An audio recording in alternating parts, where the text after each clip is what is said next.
पिता और बेटा। एक समय की बात है, एक छोटे से कस्बे में कमल नाम का आदमी रहता था। वह अपने घर में बेटे और पत्नी के साथ रहता था। कमल गरीब था, इसलिए वह दिन रात अपने परिवार की ज़रूरत पूरी करने में लगा रहता था। वह हर हाल में बेटे और पत्नी की खुशी चाहता था।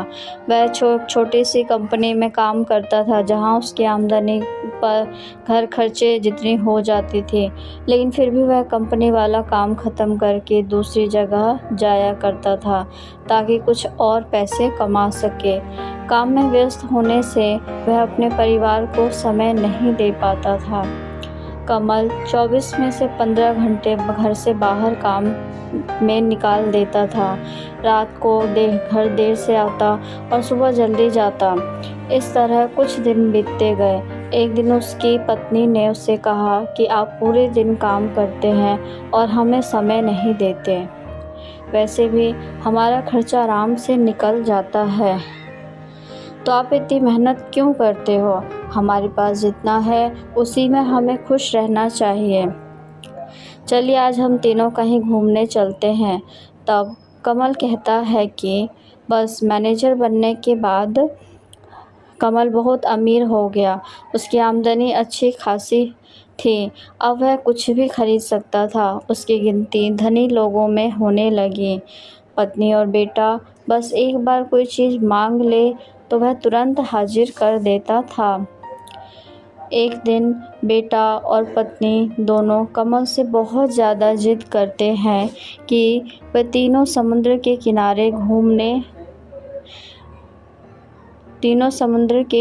घूमने चले। कमल कहता है कि ठीक है, आज हम चलेंगे, लेकिन मुझे कंपनी में थोड़ा काम है, इसीलिए तुम दोनों समुद्र के किनारे पहुंचो। मैं सीधा कंपनी से काम ख़त्म करके पहुंचता हूं। पत्नी और बेटा दोनों वहां चले जाते हैं। तभी समुद्र में बहुत बड़ी सुनामी आ जाती है और आसपास के लोगों को भी बहा ले जाती है। पत्नी और बेटा दोनों पानी में बह गए। जब कमल वहां पहुंचता है तो ऐसी हालत देखकर घबरा जाता है। उसने हर जगह देखा, लेकिन सब कुछ नष्ट हो चुका था। उसे यकीन हो गया कि उसकी पत्नी और बेटा भी बह गए।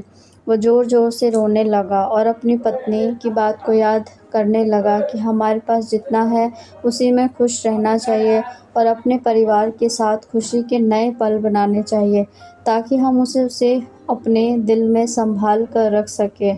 पैसों का क्या है, कभी होंगे तो कभी नहीं होंगे। तो दोस्तों, आपको ये कहानी कैसी लगी? इससे हमें यही सीख मिलती है कि हमेशा अपने परिवार के साथ थोड़ा सा समय निकाल कर ज़रूर बैठना चाहिए। धन्यवाद। अगर आपको ये कहानी अच्छी लगी हो तो हमारे चैनल को लाइक, शेयर एंड सब्सक्राइब ज़रूर करें।